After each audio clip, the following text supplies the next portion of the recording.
revana malala ao amin'ny tompo ho aminareo ny fahasoavana sy ny fiadanana avy amin'Andriamanitra raintsika sy Jesoa Kristy tompo. Amen. Misaotra ny tompontsika noho ny amin'ity anio ity izay alahady manokana eo anivon'ny fiainan'ny fiangonana kristianina, alahadin'ny sampandrofia ary fanomboana ihany koa ny amin'ny herinandro masina izay manatsika ho amin'ny Paska 2024. Amin'ity alahady koa dia iombonantsika amin'ny synodam-paritany ny amin'ny anohanana mbavaka sy amin'ny fomba hafa ihany koa ny homoneria eo anivon'ny synodam-paritany izay misy antsika, ary koa alahady-mbokatry ny vondrona fototra laika eto amin'ny fitandremana misy antsika, misy zazatolotra, misy sakrameta ho amin'ny batisa. Ary ety am-piandohana dia tiana ny manamarika fa ny mpitandrina dia voasa manokana tsy ambala vao isotry satria mamarana ny fotoam-piasana mahadelege azy izy dia manenjika antsika eo ihany izy izay tratrany atongavany ao anatin'izao fanompoam-pivavahana izao. Ndeharintsika ry havako anomana ny foamam-panahitsika hiatrika ny tompo. Miombona hatrany itsika miaraka amin'ny mpino FJKM ny amin'ny loha hevitro ny volana hoe mitarika amin'ny fandinihan-tena ny tompo. Ndeharintsika hiaraka hitsangana anao ny hira azakazaka masina.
Dery avako ankalazan'Andriamanitra isika amin'izao alahadin'ny sampandrofia izao ho fiderana azy iombonantsika ny salamo izay voalahatra amin'ny anaran'ny tompo manao hoe ity no andro nataon'i Jehova hifaly sy ho ravoravo amin'izao isika. Mifona aminao ao Jehova, vonjeo. Mifona aminao ao Jehova, ambino. Ho tahina zay anaran'i Jehova. Avy ao an-tranon'i Jehova no itsofany ranony. Andriamanitra Jehova ka mampahazava antsika, ro izy kofeny fanaty-piravoravona na dia hatreo amin'ny tandroky ny alitara azy. Andriamanitra ianao ka hideranao ao, eny Andriamanitra ka hanandratra anao ao. Miderahan'i Jehova fa tsara izy, eny mandrak'izay ny famindrampony.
Izany no tonkira sandratra eto anatrehanao ry Jesoa mpanjaka o. Ianao lay tompony tompo, mpanjaka ny mpanjaka, lay hatrizay ka ho mandrakizay, tompony sy ny fahefana rehetra any an-danitra sy ety an-tany. Mideranao zay mankalazanao amin'izao alahady ahatsiarovana ny amin'ny sampandrofi ny akaranao tao Jerosalema, nisehonao ny amin'ny mampanjaka ny voninahitra anao. Mifaly ny fonay satria afaka miara-miombona amin'izany fahatserovana sy fankalazany zany zahay. Ankehitriny ary misaotra noho ny amin'ny antsonao, misaotra noho ny amin'ny fanahy masina izay nitaonanay, mahatonga anay afaka miara-miombona ho amin'izao fanompopo vavahanay izao. Izay rehetra tanterahanay ary Tompo, atolotray ho voninahitra ho irery ihany, ka ny fanahy masina no hitarika sy hameno anay amin'izany rehetra izany. Amin'ny anaran'i Jesoa, amen.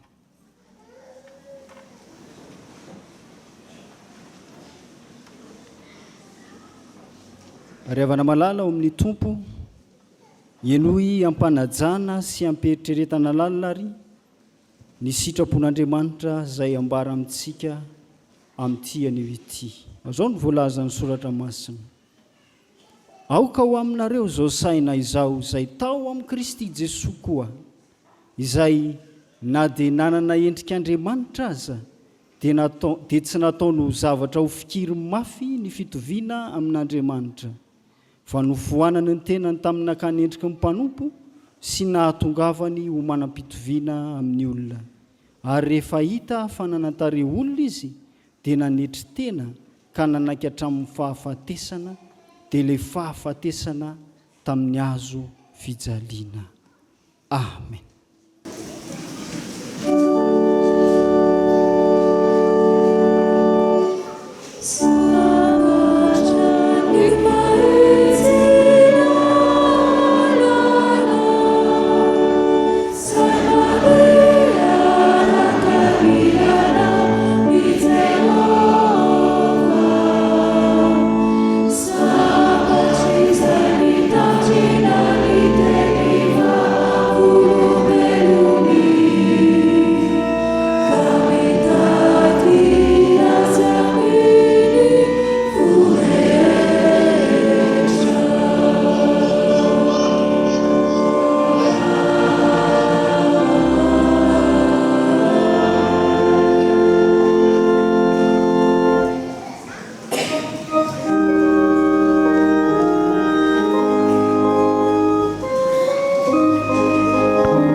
Eo anatrehan'izany sitrapon'Andriamanitra izay nambara tamintsika izany ry havako, miariary ny tsy fahamendrehantsika, ny Tompo izay nafoy ny voninahiny nidina teto amin'izao tontolo izao, nanao fanavotana ho antsika. Tamin'ny andro lasa nefa maro ny zavatra izay tsy mifanaraka amin'ny sitrapon'Andriamanitra no tanterahantsika, ndeha ary sika hiara-iombona amin'izao vavaka fifonana izao. Tompo,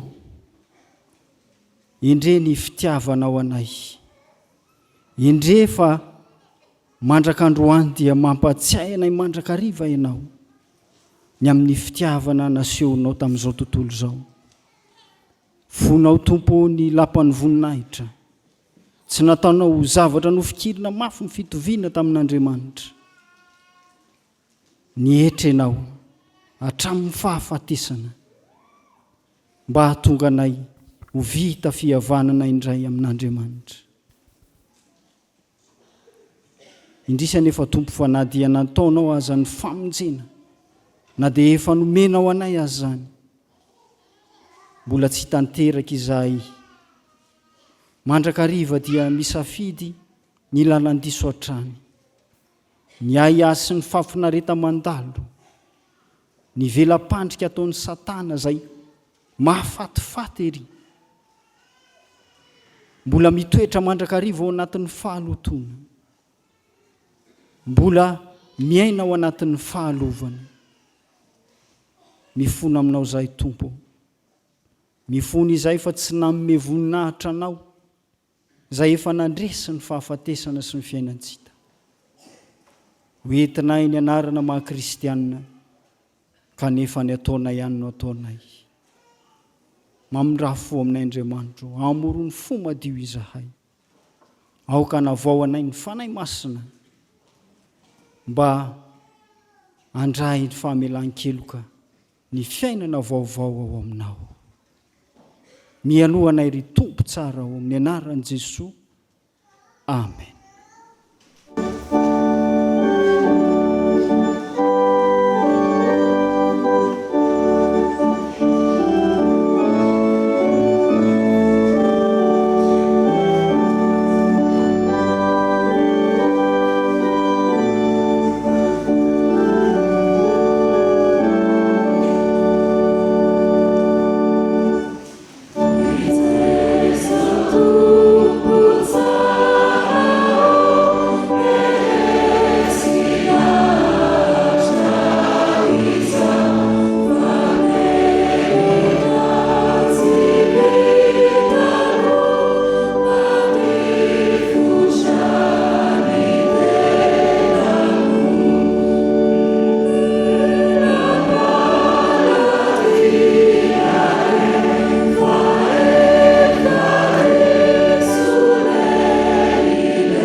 Hoanao zay niaiky ny fahotanao teo anatrehan'ny Tompo ka vonona ny bebaka marina tokoa, mahatoky sy marina izy, ary ndeha ary hiaraka hitsangana andray ny teny somafaly ny amin'ny famelan-keloka zay atolotry ny Tompo ho atsika.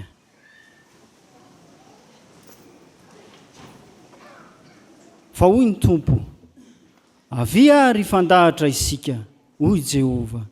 Na dia tahaka ny jaky aza ny fahotanareo, dia ho fotsy tahaka ny oram-panala, na dia mangatsakatsaka tahaka ny sily aza, dia ho tahaka ny volon'ondry fotsy.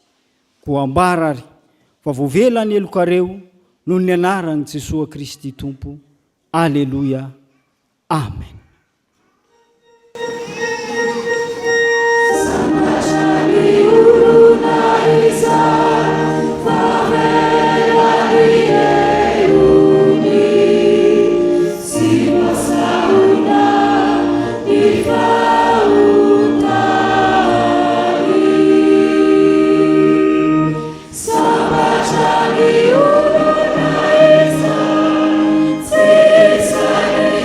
Oh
Ny olona zay vao vela eloko ary avako dia samy joro sy manambarany finoana eo anatrehan'ny tompo.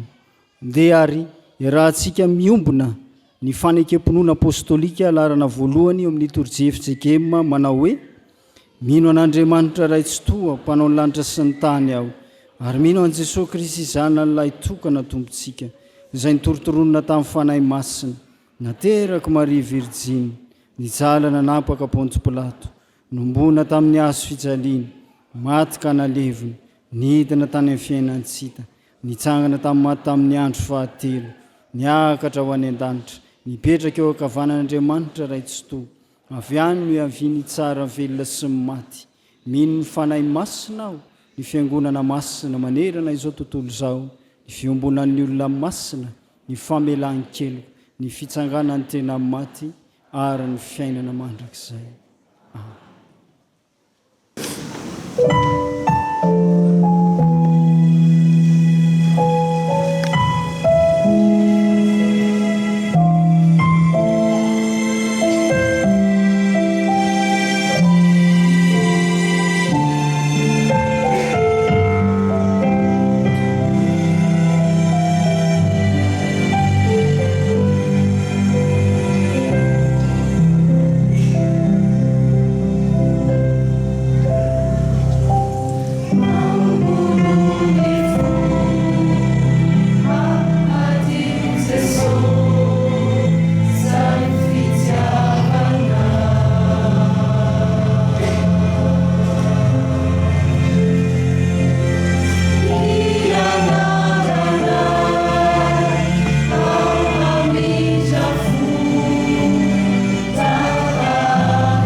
tonga eo amin'ny fotoana izay 10 minitra ho an'ny ankizy sy ny tanora isika asaina ampitiavana ianareo ary hitsangana hanatanteraka ny hira izay voalahatra. 780 andininy faharo.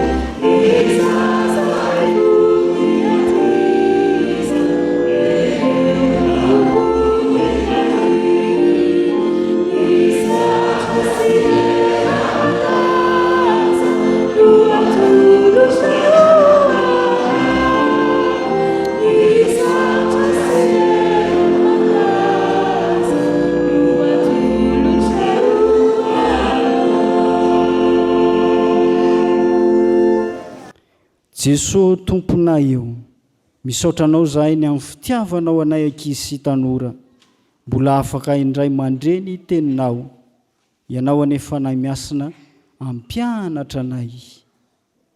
Amen.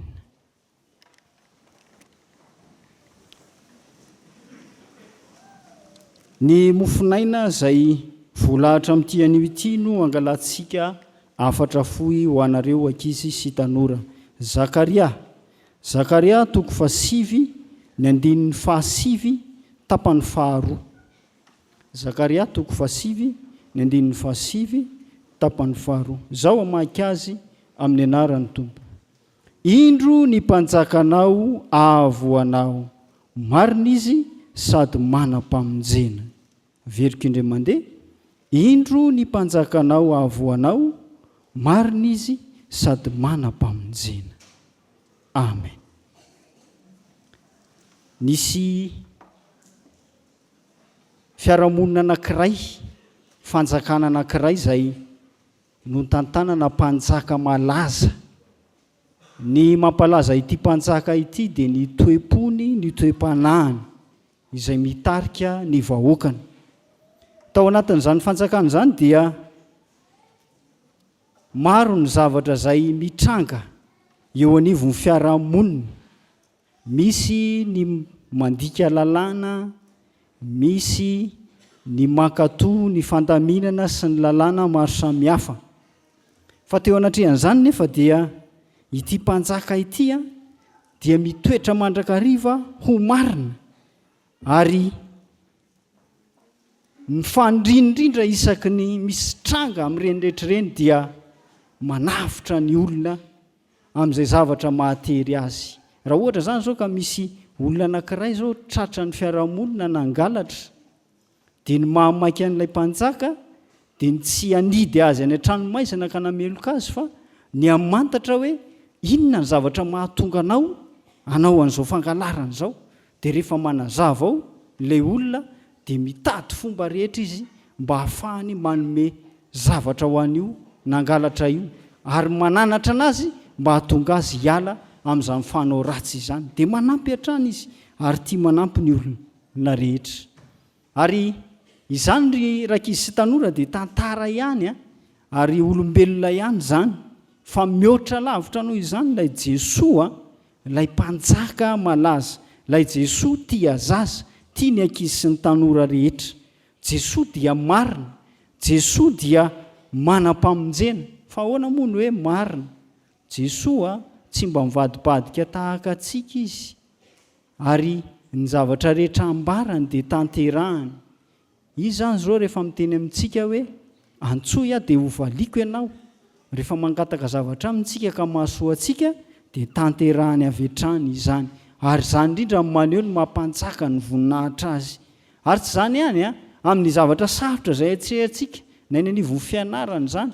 Mety ho sarotra ve ny fianarana izay tanterahantsika, hiatrika fanadinana isika. Mety misy zavatra mampiorooro antsika izay tsy hananantsika filaminan-tsaina. Tsarovy mandrakariva fa Jesosy afaka manampy antsika, mamonjy antsika amin'ny zavatra sarotra maro samihafa. Dia tsarovy ary fa manana ny Jesosy mpanjaka ianao, ilay marina. Ary amin'izany marina izany tandremo mandika ny sitrapon'Andriamanitra. Fa Jesosy dia marina, tsy tia tsy fahamarinana izy, fa mitoetra mandrakariva amin'ny fahamarinana. Ary rehefa misy zavatra sarotra atrehanao dia atsoy mandrakariva izy, fa vonina anampy anao hitondra famonjena ao anao. Tadio azo teny zao hoe indro ny mpanjakanao avo anao marina izy sady manam-pamonjena. Zakaria 5:7-5 tapany faharoa. Nde raha antsika mamerina raha hoe le soratra masina. Zakaria 5:7-5 tapany faharoa. Indro ny mpanjakanao avo anao marina izy sady manam-pamonjena. Amen. Ivavaka isika. Misaotra Tompo fa na dia ao amin'ny fahefanao avo indrindra azy ianao dia mijery ny ankizy sy tanora ity amin'izao tontolo izao. Sitrakao tokoa ny ananan'ny ankizy sy ny tanoranao toe-po feno fahamarinana toanao Jesosy, ary sitrakao ny hamonjy azy ireny mba hitoerany amin'ny filaminana sy ny fiadanana. Ndreo ary ny ondronao Tompo, momba azy ireo isan'andro, atonga azy ho votahiry ao aminao mandrakariva, aharitra amin'ny finoana sy ny fahamasinana. Amin'ny anaran'i Jesosy, amen.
Ivavaka isika.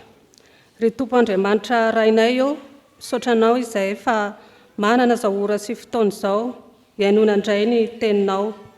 Koa ambiandrandranao izahay ry Tompo, hanazava ny fonay sy ny sainay amin'ny alalan'ny fanahinao masina, ka hatakaranay marina ny sitraponao ary velomanay amin'izany ao amin'ny fiainanay. Ny fanahinao masina anie, omba ny mpanomponao izay irainao hamaky sy hitory ny teninao mba hitarika anay amin'ny fandinihan-tenan'ny Tompo, amin'ny anaran'i Jesosy Kristy Tomponay. Amen. Hiaraka maky sy hain'ny soratra masina isika ao amin'ny fanekena taloha, bokin'ny Zakaria 5:7-5 ka hatramin'ny 1:12.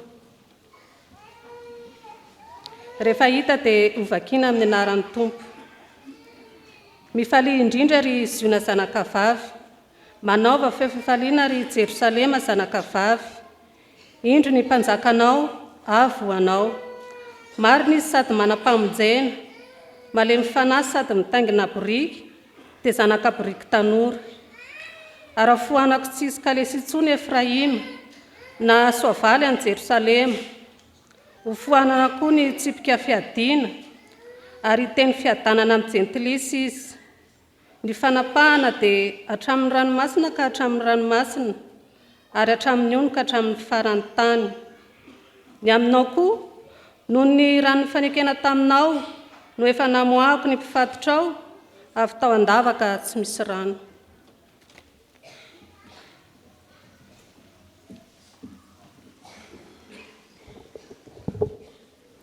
Ho tohizantsika amin'ny famakiana ny soratra masina ao amin'ny fanekena vaovao. Filazantsara araka ny Lioka 7:20, 7:20 ka hatramin'ny 4:7. Ary ho faranantsika amin'ny famakiana ny soratra masina ao amin'ny epistily ho an'ny Hebreo, Hebreo 2:2, 5 ka hatramin'ny 5. Rehefa hita dia hovakiana amin'ny anaran'ny tompo. Ary raha nanakaiky any Betsifaga sy Betania teo tendrombohitra atao hoe Oliva izy, dia naniraka roalahy tamin'ny mpianatra ka nanao hoe: mankanesa amin'ny roa vohitra tandrifinareo iroa, ary raha vao miditra ao ianareo dia isy zanaboriky mifatotra ho hitanareo, izay tsy mbola nitaingenan'olona fa ao izy ka ento ery. Ary raha misy manontany ianareo hoe nahoana mivahanareo io, dia izao no holazainareo: misy raharaha analan'ny tompo azy. Ary noho nandeha ireo niraina dia nahita arak'izay nolazainy taminy. Ary raha namany zanaboriky izy dia hoy ny tompony taminy: nahoana mivahanareo ny zanaboriky? Ary hoy izy: misy raharaha analan'ny tompo azy. Dia nitondra azy ho any amin'i Jesosy izy ary nametraka ny lambany teo ambony zanaboriky ka nampitaingeny azy Jesosy. Ary raha nandeha Jesosy dia namelatra ny lambany teny an-dalana izy ireo. Ary rehefa nanakaiky izy ka tonga teo ampidinana amin'ny tendrombohitra Oliva, dia nifaly avokoa ny mpianatra marobe ka nideran'Andriamanitra tamin'ny feo mahery noho ny asa lehibe rehetra izay efa hitany. Ka nanao hoe: isaorana anie ny mpanjaka izay avy amin'ny anaran'i Jehovah, fiadanana any an-danitra ary voninahitra any amin'ny avo indrindra. Fa ny fariseo sasany izay teo amin'ny vahoaka nanao taminy hoe: mpampianatra ô, raharaha mpianatra ao. Fa izy namaly ka nanao hoe: lazaiko aminareo fa raha mangina ireo dia ny vato no hiantsoantso. Ary raha nanakaiky izy ka nahita ny tanàna dia nitomany azy ka nanao hoe: raha mba nahafantatra mantsy ianao, na dia tamin'ity andro ity aza izay momba ny fiadanana. Fa ankehitriny miafina amin'ny masonao izany, fa ho avy aminao ny andro izay hanangana amin'ny fahavalonao tovitany manodidina anao. Dia hanemitra anao izy ka hanidy anao manodidina, ary hamongotra anao hatramin'ny tany mba amin'ny zanaka ao anatinao, ka tsy havela nisy vato mifanongoa eo aminao, ho valiny tsy nahafantaranao ny andro namanginanao.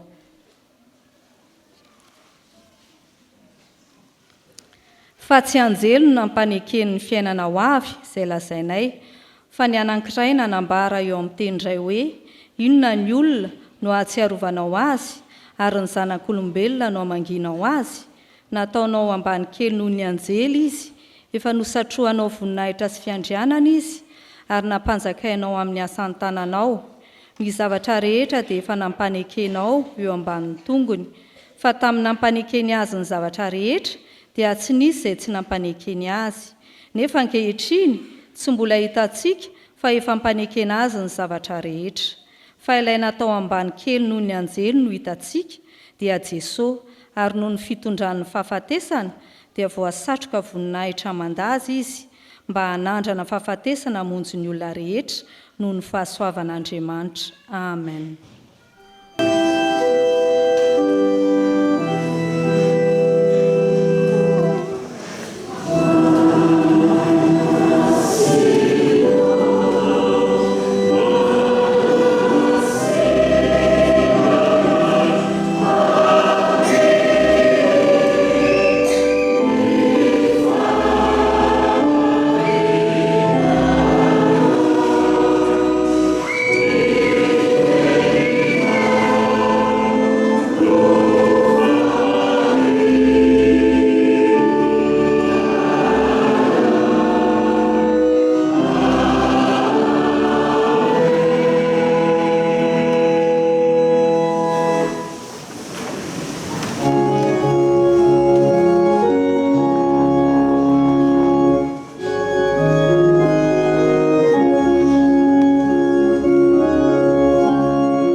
ivavaka isika. Fanamasonao aoka ianao no ampianatra anay amin'ity anio ity.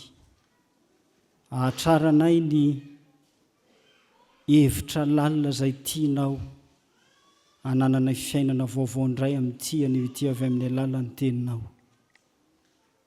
Ianao anamboatra ny fonay ane mba ho tany lonaka ka vokatra be amin'izany teninao zany. Ny anaran'i Jesosy. Amen.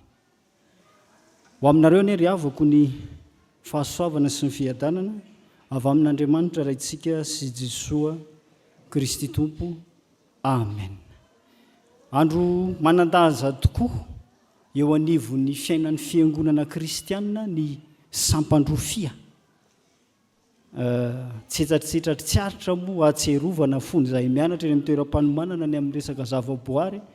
Misy teratany vahiny anankiray izay rehefa mampianatra anay dia mahavariana aho sy ity teny malagasy hoe sampandrofia ity. Ndrofia dia karazana zavamaniry ravina izay tsy misy sampana nefa ny FJKM mampiasa azy hoe sampandrofia. Fa akatotsika eo iny. Raha miresaka isika izany atao hoe sampandrofia izany dia arak'ilay perikopa izay novakiana teo dia ny fiakaran'i Jesosy tao Jerosalema rehefa iroso ho amin'izany atao hoe lalan'ny hazo fijaliana izany ny tompo.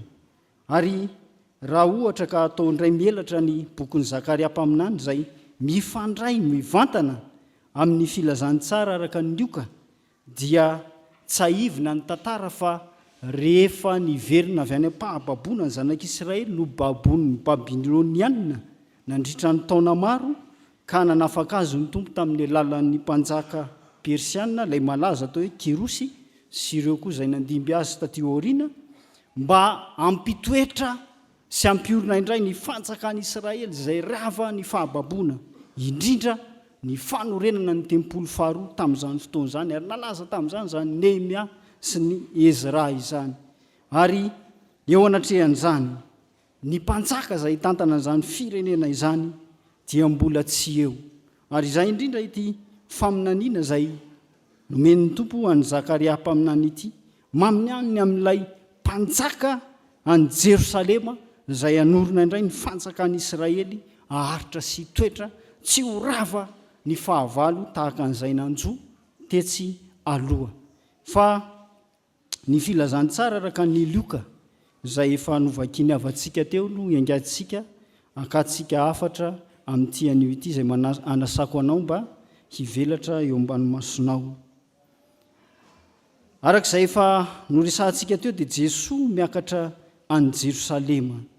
Jesosy miseho amin'ny mampanjaka azy kanefa dia hafakely ny fomba fisehony sy ny fiakarany, tsy mba tahaka ny mahazatra fa izany mpanjaka izany dia miavaka tokoa teo amin'ny fiarahamonina jiosy tamin'ny fotoan'androny. Ary eto dia tanteraka tokoa ilay faminanian'i Zakaria mpaminany hoe marina izy sady manam-pamonjena, malemy fanahy sady mitaingina boriky dia zana boriky tanora. Ary ny fanapahany dia hatramin'ny ranomasina ka hatramin'ny ranomasina, hatramin'ny ony ka hatramin'ny faran'ny tany. Zany no milaza ny amin'ity Jesosy mpanjaka ity. Koa manoloana izao perikopa izay nivakiana tamintsika sy velatra eo ambany masontsika izao ry afako dia inona no afatra izay ampitain'ny tompo anao amin'ity anio ity. Jesosy no mpanjaka. Voalohany ekeo ny fahefany. Jesosy no mpanjaka ekeo ny fahefany. Eo amin'ny 5:20 ka hatraty amin'ny 9:30 no angatsika ho ataontsika fizarana ao anatin'izany. Jesosy rehefa arak'ity fitantaran'ny lioka azy ity nanakaiky ny tanàna dia nisy fanirahana nataony tamin'ny mpianatra roa lahy.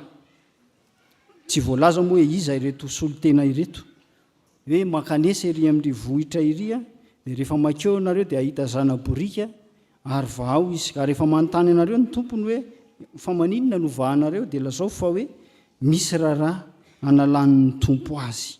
Ary dia lasa tokoa ireo mpianatra ireo nanatanteraka ny baikon'ny tompo ary niseho arak'izay nambaran'ny tompo ny zavatra nitranga rehetra. Fanekena ny fahefan'ny tompo. Ary izay raha teo koa ilay loha hevitry ny volana izay hitarian'ny tompo antsika amin'tian'io ity ho amin'ny fandinihan-tena, mitarika ho amin'ny fandinihan-tena ny tompo. Fandinihan-tena manahoana ary zany no tokony ananantsika eo anatrehan'izao hoe alahady ny sampandrofia, eo anatrehan'ny fahefan'i Jesosy mpanjaka, dia izao hoe ekeo ny fahefany. Ny fanekena ny fahefan'i Jesosy ry havako arak'izay nataon'ireto hiraka ireto. Rehefa nibaiko ny tompo avy hatrany dia manaraka, mankatoa, manatanteraka, tsy misy adihevitra, tsy misy fanontaniana lalina, fa tonga dia lasa ary mahatoky tsara ny tenin'ny tompo izay maniraka azy. Zany ry havako dia anisan'ny zavatra anankiray izay anehoana ny fahefany zany Jesosy, zany anekena ny fahefany Jesosy raha voalaza eo amin'ny 5:7 ka hatramin'ny 4:7. Ary eo akaikin'izay hoe fanekena ny tenin'ny Jesosy, ny baikon' Jesosy zay mba hanehoana ny fanekena ny fahefany. Jereo koa fa ilay tompon'ilay zana-biriky rehefa nanontaniana ka nambara taminy izay nampilazain'ny tompo hoe misy rarahana lan'ny tompo azy. Inona zavatra nitranga? Avy hatrany dia tsy nandà fa nafoiny ilay zana-biriky. Zavatra faharoa zany dia zao hoe mahafoiza ny zavatra izay anananao, mba hanehoanao ny fanekenao ny fahefan'ny tompo. Rehefa miteny izy, rehefa mibaiko izy, rehefa maniraka izy. Nafoiny ny zana-biriky tanora izay mbola tsy nitengenan'olona arak'izay voalaza ny soratra masina. Zany ry havako dia mariky ny fanekena ny fahefan'Andriamanitra rehefa miteny amin'ny alalan'ny teny eo amin'ny fiainantsika. Inona re ny zavatra mety ho ananantsika? Mety ho fahalalana ve? Mety ho fananana ve? Mety ho zavatra sarobidy ve? Fa jereo anie ny an'ny tompo hoe rehefa nanome izy, inona ny natolony? Ny ainy manontolo. Ary rehefa nanolotra izy tsy hoe rehefa niletika mifantsika anankiray dia nisy rano tetety eo dia okizay fa vita ny famonjena fa efa nisy rahalatsaka, okizay fa marary. Fa ahoana nataony? Natolony ny tanan'ilany ary ny tongony ihany koa dia natolony. Eny fa nanolany vony aza dia nitsindromon-defony. Tahaka an'izany ry havako ny antson'ny tompo antsika amin'ny alalan'izao tenin'izao mba hanaky ny fahefan'i Jesosy mpanjaka, mahafoy ny zavatra sarobidy izay heverintsika fa hananantsika, kanefa ireny dia nomeny ny tompo antsika, nanambiana ny tompo antsika ary ho ampiasaintsika ho fampandrosoana ny asan'ny fiangonana. Ary eo anatrehan'izany hoe fahafoizan'izany, jereo koa ny ataon'ny vahoaka rehefa nandalo ny tompo dia inona nataony? Namelatra lamba mba ho diavon'ny tompo. Izay ilay anehoana mampanjaka azy, tahaka an'ilay vaninandro ankehitriny hoe rehefa miditra ao anaty lapa-panjakana ny filoham-panjakana na ny filoham-pirenena anankiray dia amelarana karipetra mena. Iny ilay mampiadevitra eto sy ireo fa maninona ny lokony zatsisy zary, fa jereo ny an'ny tompo eto fa lampatsotra. Kanefa nafon'ny olona izany mba hanehoana fa manam-pahefana ity Jesosy mpanjaka ity. Ary tsy izany ihany fa zao ny zavatra mahavariana amin'ity Jesosy ity, izany mpanjaka izany zao ao amin'ny tantarany eo anelanelany testamenta taloha sy ny testamenta vaovao. Rehefa misy eo izany mpanjaka izany dia mitanika tsoavaly, satria ny mpanjaka mandrakariva dia mpife ny tafika. Tahaka an'izay fahitantsika amin'ny vaninandro ankehitriny hoe ny filoham-panjakana na ny filohan'ny repoblika dia filoha faratapony ny 10 alin-dà. Zany hoe olona mpiady ary malaza amin'izany zany Davida mpanjaka izany mpife miaramila. Dia tokony hitaingana soavaly, manao akanjo fiadiana, mitondra sabatra, mitondra tsipika. Fa ny zavatra mahavariana dia zao, inona ny taingenany? Zana-biriky tanora. Ary io ilay voalazan'ny Zakaria mpaminany hoe malemy fanahy. Ana Jesosy ary dia nilazan'izany hoe fa malemy fanahy sady tsy miavonam-po aho. Inona ny fikendren'Andriamanitra ao anatin'izany dia zao? Ny zavatra nandrasan'ireto zanak'Israely reto moa tsy tamin'izany reto vahoaka jiosy reto, araka ity faminanian'i Zakaria mpaminany ity, rehefa teo ambany fifehezan'ny fanjakana Romanina ny reto jiosy reto, tena namay ny fahoriana izay mitambesatra eo an-tsoroka izy ireo, ny hetra maro samihafa, ny fampahoriana maro samihafa. Ary eo indrindra no tsaroany reto vahoaka ireto hoe efa nampanantena ny tompo tamin'ny alalan'ireo mpaminan'ireo fa ho avy ilay mpantsaka izay anorina indray mifantsaka an'Israely mba haritra sy toetra maharitra mandrakizay. Ary ity Jesosy ity rehefa niakatra tao Jerosalema reny lazany nanasitrana marary maro samihafa namoaka denony maro samihafa. Dia izao ny hevery zanak'Israely hoe tonga amin'ny fahataterahan'ny teniny ny tompo fa ity tokoa ny mpanjaka ny Jiosy isaorana izay avy amin'ny anaran'i Jehovah. Izany no mahatonga anazy manao hosana hosana satria ny fiheveran'ireto vahoaka ireto dia izao hoe tena mpanjaka haka fahefana hanao fanongana mpanjakana izy ireo ka hanao revolisiona goavana hanohitra ny fahefana romanina tamin'izany. Ary ity tantara ity dia karazana fampidirana ny Jesosy ao anatina engrenage politika anankiray mba hahafahana manandratra azy. Ary natanjaka tamin'izany moa izany atoko hoe zelota izany satria nisy atoko tamin'izany karazana atoko mpivavahana mifangaro finoana izay tia tanorazana ary nikatsaka mandrakariva izay anafaka an'ireto vahoaka ireto teo ambany fahefan'ny romanina tamin'izany fotoana izany. Ary iray amin'izany ilay atao hoe Simona izay isan'ny 12 sy Jodasy Iskariota. Ary aza gaga ianao raha iny Jodasy fa tonga tamin'ny famadihana ny tompo satria ahoana ihany ary ity Jesosy ity to misora tena ho mpantsaka to tsy hita ihany izay marina to tsy maka fahefana. Izany ry havako ny fomba ny tompo rehefa nisandratra izy. Ary ny fomba fisandratany tamin'ny fietreny, tamin'ny fahafatesana, tamin'ny fanalam-baraka, tamin'ny fampahoriana lalina izay tokony isika olombelona no nizaka azy kanefa nihetro ny tompo. Ary io fitafy izay nanaovan'ny tompo sy ny zanako boriky izay nitangenana io dia mariky ny fietrena nataon'ny tompo. Tao anatin'ny fietrena no nisandratany voninahitry ny tompo. Ekeo ny fahefany ry havako. Izy no mpanjaka. Ary eo anatrehan'ny fiainana andavanandro. Raha Jesosy no mpanjaka anao, jereo neny lasy manahoana ny fametrahanao ny fahefan'izany Jesosy zany teo amin'ny fiainanao. Indraindray ve ianao mbola mandeha any araka ny fahalalana rehefa miatrika zavatra maro samihafa dia manao kajikajy mandrakariva. Zao nataoko tsara manao planinina. Fa reny rehetrarehetra reny ve natao teo anatrehan'ny fahefan'i Jesosy. Ary indraindray isika miala mihitsy amin'izany fahefan'ny tompo izany ka manao zavatra tsy araka ny sitrapon'Andriamanitra. Misy aza dia manao famatorana miafina amin'ny Satana mba entina mahaolana maro samihafa sanatriavina ny ka isika no tratran'izany ry havako. Isika izay efa nanaiky an'i Jesosy ho tompo sy mpamonjy ny fiainantsika, mitarika antsika ny tompo hoe andao mba hiverina naiky ny fahefan'ny tompo eo amin'ny fiainantsika andavanandro. Amin'ny fomba ahoana? Fahafoizana ny zavatra sarobidy izay ananantsika. Ary tsy izany ihany fa zao hoe ny tenantsika mihitsy no atolontsika, afontsika ho an'ny tompo mba ho mpiasany ho fitaovana hitoriana ny famonjeny eto amin'izao tontolo izao. Manaiky izany venao amin'ity anio ity ry havako. Ekeo ary ny fonao hoe ho lapa hitoeran'ny tompo. Aza vela handondona intsony izy fa avela ho anjaka aho. Ary ny fahefany no hitoetra aminao eo amin'ny fiainanao ary iseho eo aminao ny voninahitr'Andriamanitra. Fa ny zavatra faharoa ry havako dia izao hoe ity Jesosy mpanjaka ity inona moa no ny zava-dehibe izay ambaran'izao perikopa izao amin'ny mampanjaka azy. Jesosy no mpanjaka, raiso ny fiadanana izay atolony. Tsy miseho fotsiny ihany izy amin'ny fahefana fa ninona hitondra fiadanana. Ity fiadanana ity izay niriny ny vahoaka an'Israely fatratra ary mandrak'androany aza dia mitady an'io fiadanana io izy. Izany no mahatonga an'io zavatra miseho eo anivon'ny fiaina izao tontolo izao. Jesosy mitondra fiadanana hafa kely izay milaza hoe fiadanako no avelako anareo, ny fiadanako no meko anareo, tsy tahaka ny fanomeny izao tontolo izao no fanomeko anareo. Aza malahelo na matahotra ny fonareo. Zao no natoko 412 andininy 7 ry havana malalo. Mbola tsy tsapanao ve zany fiadanana nomen'ny tompo anao zany?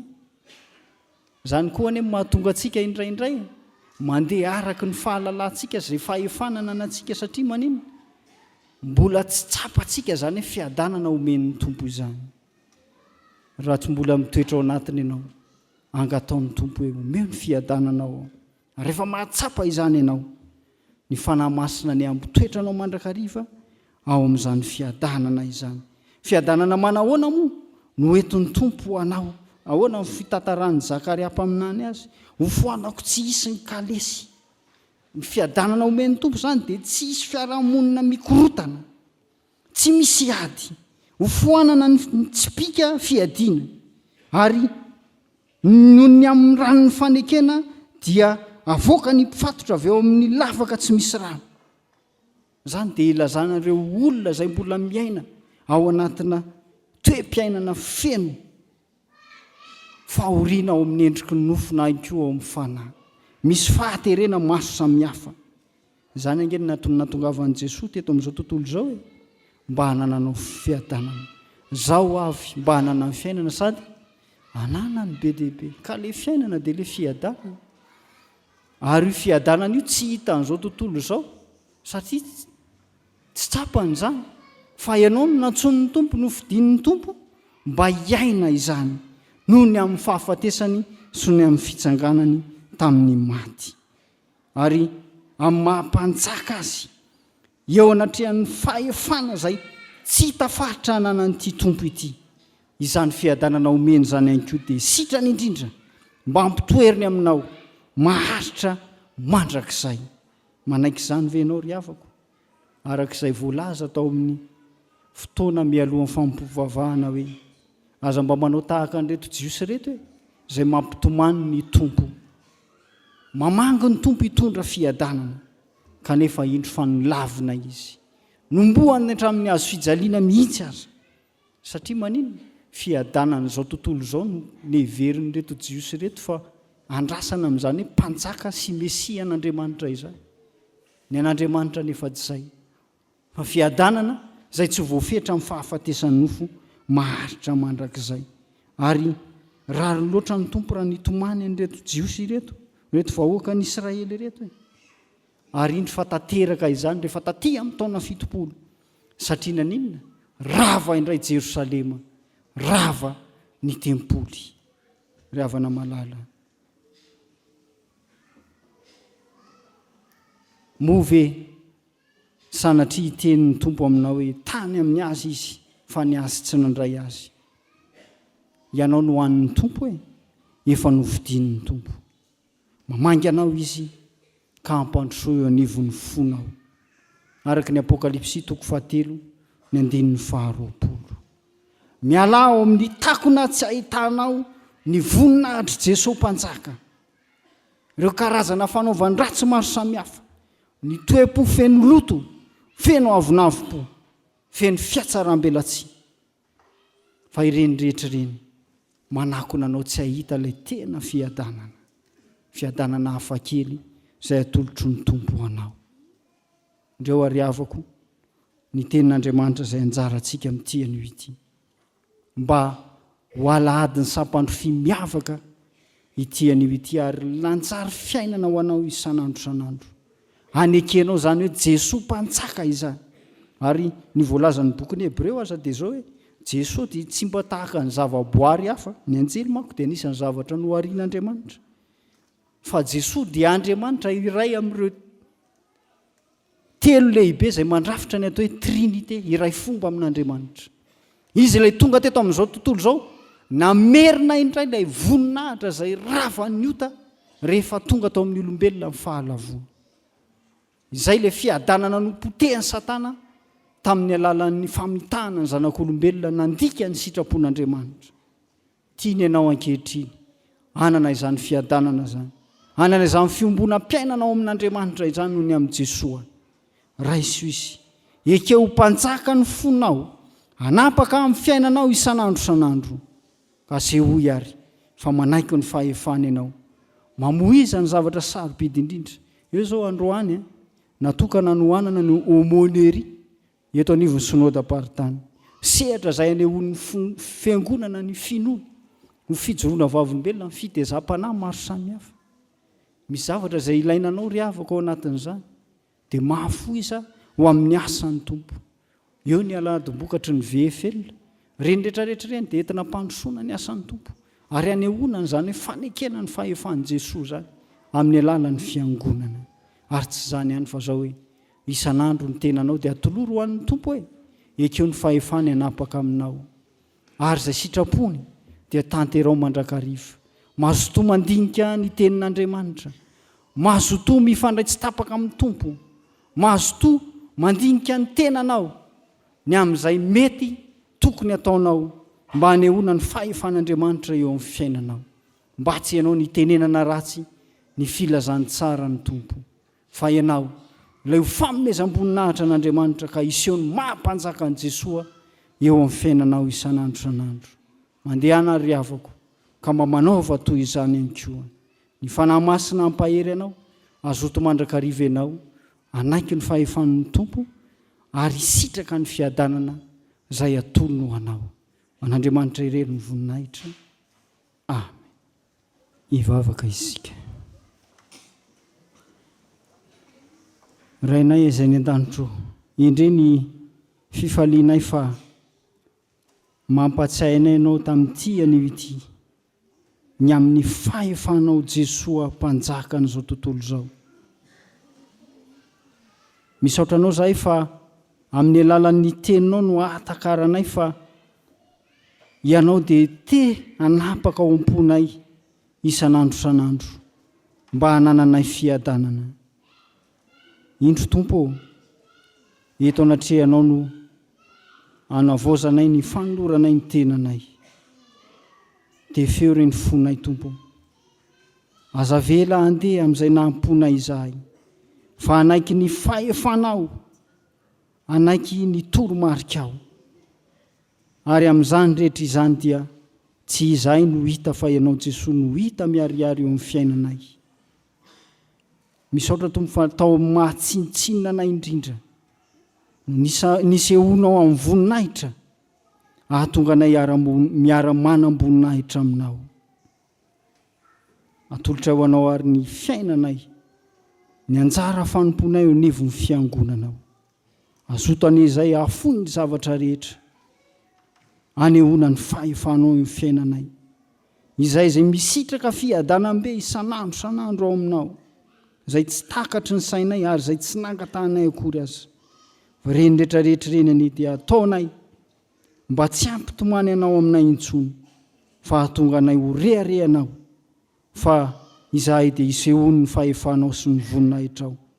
Ary raha maneho izany izay tsy antendromolotra ihany ka hiderana hoe isaorana ane ny mpanjaka izay avy amin'ny anaran'i Jehovah, fa tena ataonay amin'ny fo feno fitiavana sy fankatoavana anao amin'ny fiainanay andavanandro, na amin'ny teny na amin'ny asa, amin'izay atao rehetra. Ankehitriny ary apetraka eo tananao ny fiainan'ny fiangonana. Ianao anefa fanahy masina hampahery mandrakariva. Ary eto amin'ity fitoerana ity no isehoany ny voninahitrao, satria ianao Jesosy ny fiadanana. Atolotra ho anao tompo ny sehatra izay iasan'ny synodam-paritany eo anivon'ny homonery. Maro ny asa izay tanterahan'ny fiangonana ao anatin'izany. Ianao ane tompo hampahazotanay mandrakariva, hampatsiaro anay ny teninao fa mba hafoy tena izahay, mahafoy ny sarobidy, hoentina mijoro vavolombelony ny famonjenao. Mivavaka izay tompo ho an'ny namanay izay ao anatin'ny tsy fahasalamana, natoeranay izay misy azy ireny, fantatrao tompo izay mahasoa azy. Vangio reny tompo omeo fanasitranana, ao ireo manam-pahoriana izay latsaka ao anatin'ny alahelo, arovy izy ireny mba tsy ho tonga amin'ny famoizam-po, velomin'ny fanantenana ao anatiny.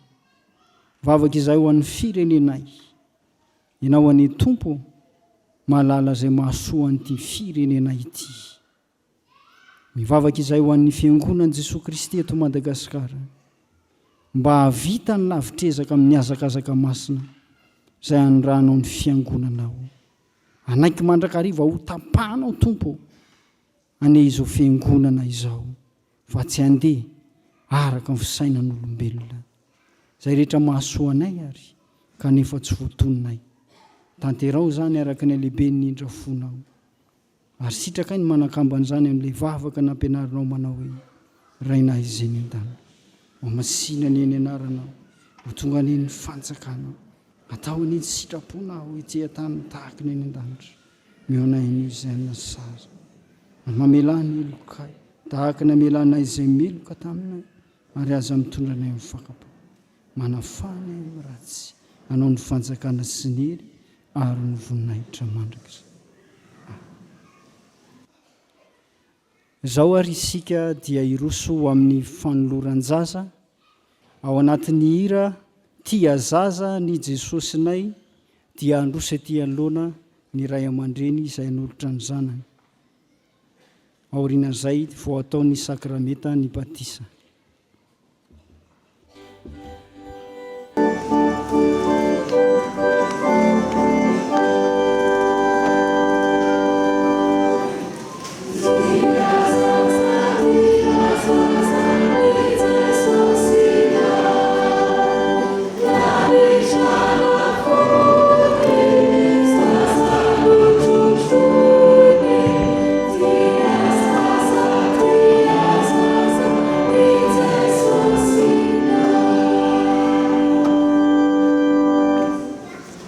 Riavana malala ao amin'ny tompo. Ampitiavana no andraisantsika ny namantsika izay manolotra ny zanany voateraka ho an'ny tompo ary indro izy famiseho ankehitriny. Fifaliana ho antsika ny mandray ireto zaza ireto izay voateraka eto an-tranon'Andriamanitra.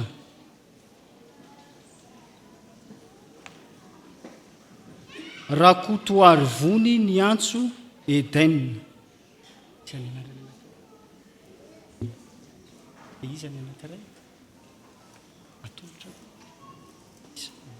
Rakotoary vony ny antso Eden.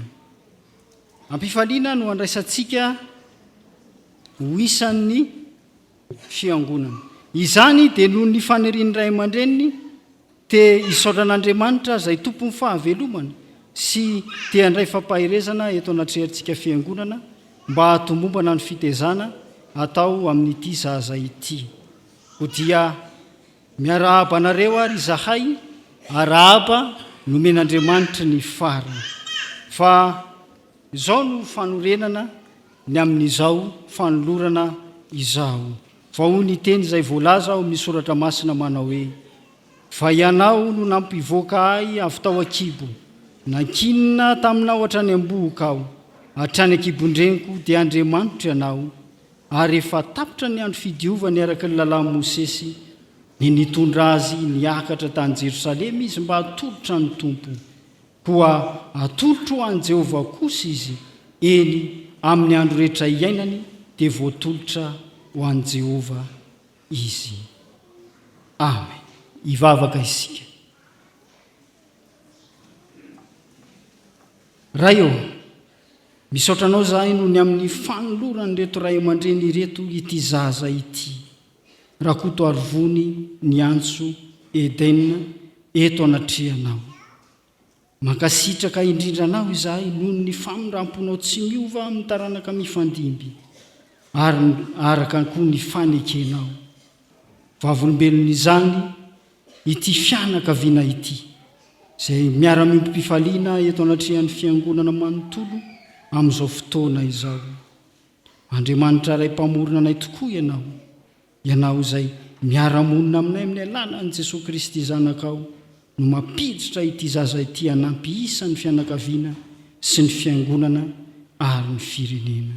Ometeza ianao raha eo hitany ray aman-dreniny sy ny mpikarakara azo ny hery atotosany ny asa fikolokoloana sy fanabeazana ity zaza ity. Ampanjakao ao an-tokantrano ity fianakaviana ity ny teny sy ny fihetsika ho mba mpitiavana mba hatsapanyity zaza ity ny fitiavan'Andriamanitra miseho eo amin'ny fiainany andavanandro. Ho an'ny fanamazoto ny ray aman-dreny mba hazony manolotra ity zaza ity ho amin'ny sakramentany batisa amin'ny fotoana mahamety izany. Ity zaza ity koa ny tompo ho tsinjovinao na mitoetra na mandeha na miditra na mivoaka ary ankinina eo am-pelantananao ny andro ny manontolo mba hizorany amin'ny fahatahorana anao.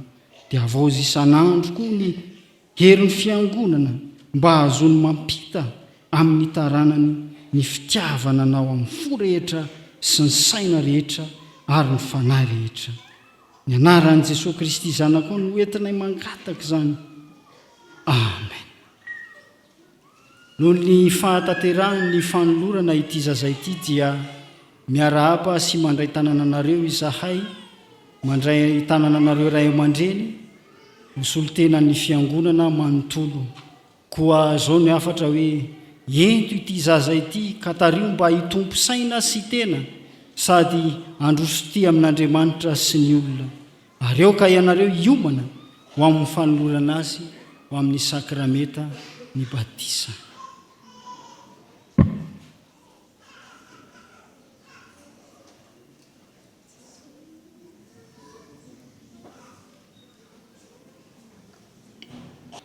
Ry havana malala, amin'ny fifaliana no andraisantsika ireto namantsika ireto izay manavoany fanoloran-tenany sy manotra ny zanany an'Andriamanitra amin'ny alalan'izao sakrameta ny batisa izao. Enoy ary ny tenin'ny soratra masina anorenan'ny fiangonana ny fanatanterahana izao sakrameta izao. Efa nomenay ny fahefana rehetra ny an-danitra sy ety an-tany. Koa mandehana ianareo dia ataovy mpianatra ny firenena rehetra, manao batisa azy ho amin'ny anaran'ny Ray sy ny Zanaka ary ny fanahy masina, sady mampianatra azy tandrina izay rehetra nandidiko anareo. Ary indro izao momba anareo mandrakariva ambara-pahatonga ny fahataperan'izao tontolo izao.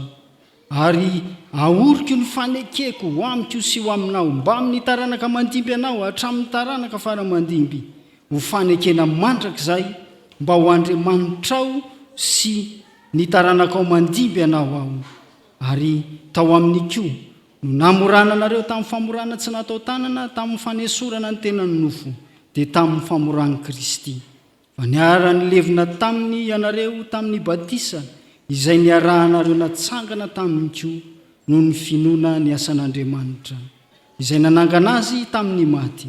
Fa ianareo rehetra dia zanak'Andriamanitra amin'ny finoana ny Kristy Jesosy. Fa na iza ianareo no natao batisa ho an'i Kristy dia mitafy an'i Kristy.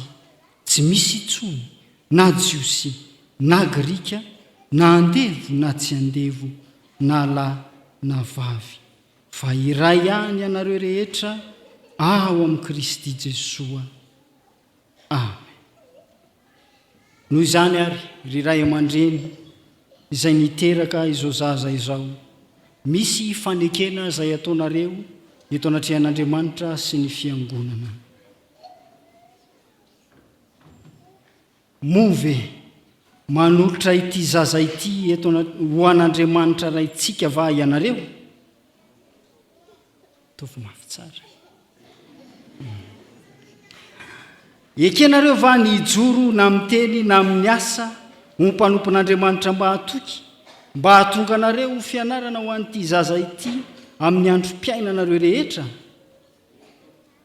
Ekenareo va ny anatanterahany fiangonana amin'ity zaza ity ny fitezana rehetra araka ny filazany tsara tokony atao aminy mba hitombony amin'ny fahalalana izao fahasoavan-dehibe raisiny avy amin'Andriamanitra izao, sy anekeny an'i Jesosy Tompo mba hahazoany hery andavan'ny asan'ny Satana rehetra. Vonona hivavaka ho azy sy hampianatra azy hivavaka, ka hampiditra azy ho mpianatra sekolelahady va ianareo? Ekenareo va ny hampianatra azy ny anton'izao fanaovam-batisa izao, ary anao izay ahatonga azy ho mpandray ny fanasan'ny Tompo? Efa ren'Andriamanitra ny fanekenareo, matoky azy hanampy anareo amin'izao andraikitra masina ny kenareo zao izy. Fa hoy izy, fa ny heriko dia ny tanterahana amin'ny fahalemena. Isika fiangonana akory havana dia tompona andraikitra eo anatrehan'Andriamanitra amin'ny zaza rehetra izay efa noraisintsika. Aoka ary itsika hiaraka mitsangana, hiaraka iombona amin'ny vavaka. Andriamanitra raitsy toa, tianay dia tianay tokoa ianao, ary ny fitiavanao dia mielo mandrakariva ny fitiavanay ianao. tsaroanay izao didiny Jesosy Kristy tomponay sy ny teny fampanantenana nomeny tamin'ny nanorenany ny sakrameta ny batisa. Koa mitalao aminao zahay raha io, manatrehanay aoka ny fanainao masina ny mehery ny asa tanterahanay eto ampanaovana izao batisa izao, rano mamelombelona ny zavaboary ity ary manasa ny lotony nofo, fa angatanay mba ho famantarana ny fanadiovana anay ho amin'ny fiainana vaovao amin'ny Kristy. Ity zaza atao batisa itiany ho voaray mandrakizay ao amin'ny fanekenao, ampitafio ny zanakao izy ary ampiray soendrika aminy noho ny asa ny fanainao masina mitarika azy isanandro ho amin'ny voninahitra mandrakizay, amin'ny anaran'i Jesosy zanakao mpamonjy anay nanaovanay izany vavaka izany. Amen.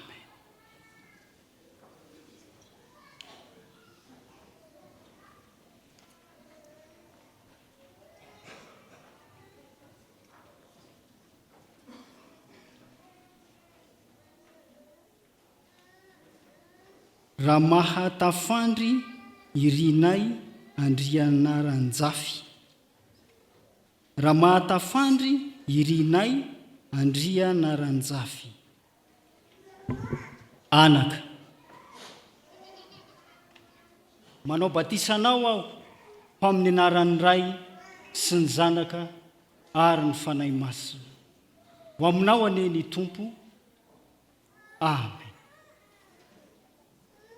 Ho fanamariana izao fanaovam-batisa izao dia indro atolotra ny taratasy fanamarinana izany. Ivavaka isika. Faly misaotranao zahay ry Tompo Andriamanitra eo fantateraka ny faniriny reto ray aman-dreny reto. Miombinaina amin'i Jesosy Kristy ny zanany ka isany vahoaka amin'ny fantsakanao Andriamanitra. Ny angatahana fiangonana dia ny hitehirizanao ity zaza ity eo ambanin'ny fahasoavanao mandrakariva ka mba hampaharitra azy hatramin'ny farany amin'ny fivavahana aminao. Ampio ny ray aman-dreny sy ny fianakaviana manontolo mba hazony manatanteraka ny fanekena nataony teo anatrehanao. Mban'ny fahasoavanao anie niezaka rehetra ataony ny fianakaviana sy ny ray aman-dreny ary koa ny fiangonana amin'ny fitezana ity zaza ity. Amin'ny anaran'i Jesosy no angatahana izany. Amen. Fa hoy Tompo aminareo ry havako hoe aza matahotra ianao fa efa nanavitra anao aho, efa niantso ny anaranao aho, ianao. Koa mandehana amin'ny fifalian'ny Tompontsika ary tezao ity zaza ity ho an'Andriamanitra raintsika. Amen. Mipetraka ny fiangonana.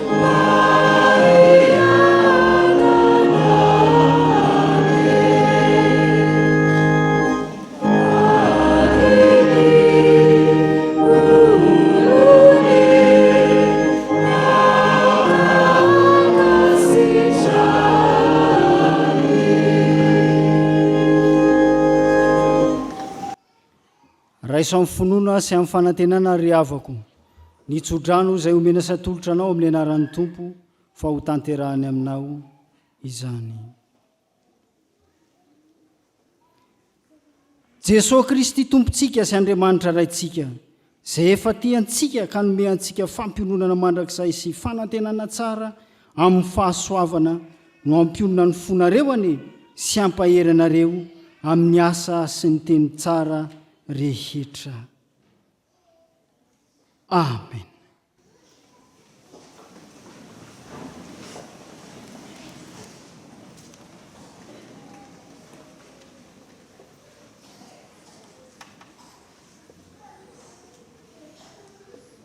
An'Andriamanitra ireny ny voninahitra amin'ny anaran'ilay sy ny Zanaka ary ny fanahy masoa.